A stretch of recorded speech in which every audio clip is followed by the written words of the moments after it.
खुला हुआ होगा, ठीक है।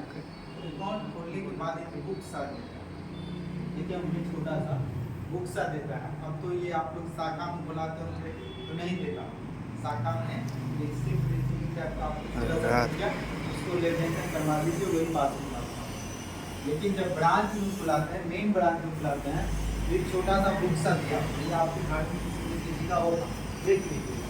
तो वो पासबुक स्टेटमेंट क्या होता है, जब हम जो बैंक में अकाउंट खुलवाते हैं, अकाउंट क्या खुलवाते हैं, उसमें एक रिकॉर्ड रहता है कि आपने कितने पैसे अभी तक निकाले, तो शुरू कितने पैसे आपने निकाले, कितने पैसे आपने उसमें रखे हैं, तो वो सब के रिकॉर्ड इसमें दिखाया जाता है पासबुक स्टेटमेंट। सबसे पहले यहाँ पे आपको मर्ज करके लिख देना है पासबुक स्टेटमेंट, जैसे आप लिखते हैं पहले वैसे ही मर्ज करके इसको लिख दें। ये जानते हैं सीरियल नंबर आपको लिखना है 1 से लेके 10 तक सीरियल नंबर लिख देना। डेट के मतलब ये होता है कि बैंक ने आपने इस डेट में क्या काम किया। दो काम होगा बैंक के साथ, या तो पैसा निकाले होंगे या तो पैसा डाले, तो दो ही काम होगा बैंक के साथ। तो यही चीज इसमें लिखना है। जो डेट लिखे, जैसे 15/2/2019 को हमने अकाउंट को ओपनिंग की, ओपनिंग के मतलब होता है खोलना, अकाउंट हम खोले उस बैंक में जाके। अब बैंक कोई भी हो सकता है, तो ये जो डेट देंगे ना उसके अकॉर्डिंग इसमें लिखना पड़ता है। इसमें जो हम डेट देंगे उसके अकॉर्डिंग लिखना पड़ेगा इसमें कि काम क्या हुआ बैंक में। अब यहाँ पे ये सब चीजें तो अपने मन से भरना पड़ेगा, ये भी अपने मन से भरना पड़ेगा। लेकिन क्या इसमें भरना है, सब डिपेंड करता है ये इसमें जो लिखा है उसी के अकॉर्डिंग ये भरेगा। मतलब इसमें जो बात लिखा है उसके अकॉर्डिंग इसमें या इसमें कुछ वैल्यू बढ़ेगा। अब पहले समझ लीजिए कि बीआर क्या होता है, सीआर क्या होता है।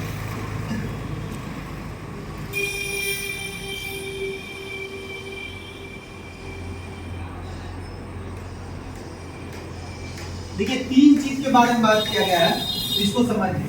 वैसे समझ लीजिए यहाँ से इधर सब आपको अपने मन से लिखना है, आपने मन से लिखना है। फॉर्मूला मंत्र एक लगेगा इसका बैलेंस के, केवल बैलेंस का फॉर्मूला लगेगा और किसी चीज का फॉर्मूला नहीं लगेगा। अब यहाँ पे ये समझ लेना है कि जब भी अकाउंट में पैसा आएगा कहीं से भी, तो हम क्रेडिट के साइड शो करना। पैसा आएगा तो कहाँ पे लिखेंगे, क्रेडिट के साइड। वो कैसे पता चलेगा कि हमारे अकाउंट में पैसा आ रहा है कि जा रहा है, लिखा हुआ बात से समझ में आएगा। इसमें जो लिखा है ना उसके अकॉर्डिंग समझ में आएगा। जैसे इसमें लिखा है अकाउंट ओपनिंग, अकाउंट ओपनिंग के टाइम हमने कुछ ना कुछ पैसा उसमें डाले होंगे, तो इसीलिए इसमें डिपॉजिट क्रेडिट के सामने में 1000 रुपया लिखा। आप देख लीजिए यहाँ पे, अब इसको कोई इधर से इधर लिख दिया, इससे कोई गलती नहीं होगी। कोई आदमी पहले डेबिट को नहीं लिख के पहले क्रेडिट को लिख दिया तो इससे कोई गलती नहीं होगा आपका एक्सेल शीट। तो आप पहले क्रेडिट या डेबिट जैसे मर्जी वैसे लिख सकते हैं, उससे कोई दिक्कत नहीं है। अब यहाँ पे दिया गया सबसे पहले अकाउंट ओपनिंग हुआ है, 1000 रुपया जमा हो गया। कितना, 1000 रुपया।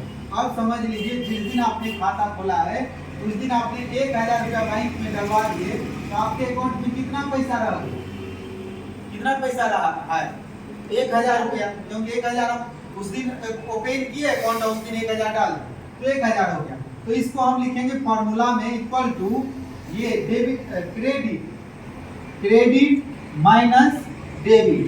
क्या लिखेंगे, क्रेडिट माइनस डेबिट। आप समझ लीजिए क्रेडिट कितना है, यहाँ पर हम वैल्यू बिठाते हैं। क्रेडिट कितना है 1000 और डेबिट में क्या है कुछ और नहीं, 0। तो कितना बैलेंस हो गया 1000। मतलब 1000 रुपया हमारे अकाउंट में रहा। अब दूसरा दिन देखिए क्या होगा, डिपॉजिट 17/1/2019 को पैसा क्या हो गया, डिपॉजिट हो गया। तो डिपॉजिट का मतलब होता है जमा, बैंक में जमा किया। कितना पैसा 5000। मतलब बैंक में पैसा आ रहा है तो किधर लिखेंगे, क्रेडिट के साइड। बैंक में पैसा आ रहा है तो कहाँ लिखेंगे, क्रेडिट के साइड।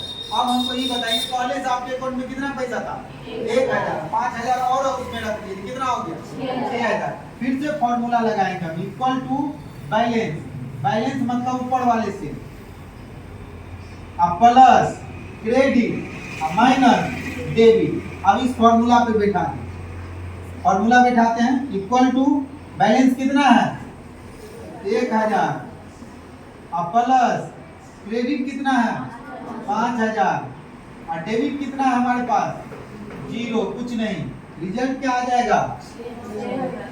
इसी में लिखना 1000 प्लस 5000 माइनस जीरो, तो कितना रिजल्ट आ गया? 6000 रुपये। क्लियर हो गया? अब अगला में पढ़िए विड्रॉल। विड्रॉल का मतलब होता है निकासी। पैसा जो निकालते हैं तो उसको हम क्या लिखते हैं? विड्रॉल लिखते हैं। तो आप देखिए पैसा 2000 रुपया निकल गया, किसी भी डेट में 2000 रुपया क्या हो गया? निकल गया। अब हमारे अकाउंट में कितना पैसा था पहले? 2000 निकल गया, कितना बचेगा? 4000। फिर फॉर्मूला वही होगा, equal to balance plus credit minus debit. बस यही फॉर्मूला है, इसी फॉर्मूला पर मात्र 2 फॉर्मूला लगता है इसमें। पहला वाले सेल में ये फॉर्मूला लगेगा, पहला मतलब बैलेंस शीट के जो ऊपर वाले सेल होगा इसमें ये फॉर्मूला लगेगा क्रेडिट माइनस डेबिट। अब बाकी जितने भी सेल रहेगा उसमें ये फॉर्मूला लगेगा balance plus credit minus debit. अब इसमें बैलेंस क्या होगा तो ऊपर वाले सेल सेलेक्ट होगा, क्रेडिट क्या होगा तो ये क्रेडिट जहां पे लिखा है उस साइड में उसके सामने सामने सेलेक्ट होगा, और डेबिट क्या होगा तो डेबिट। अब वैल्यू रहे नहीं रहे उससे नहीं कोई मतलब है, आपको सिलेक्ट सब कर।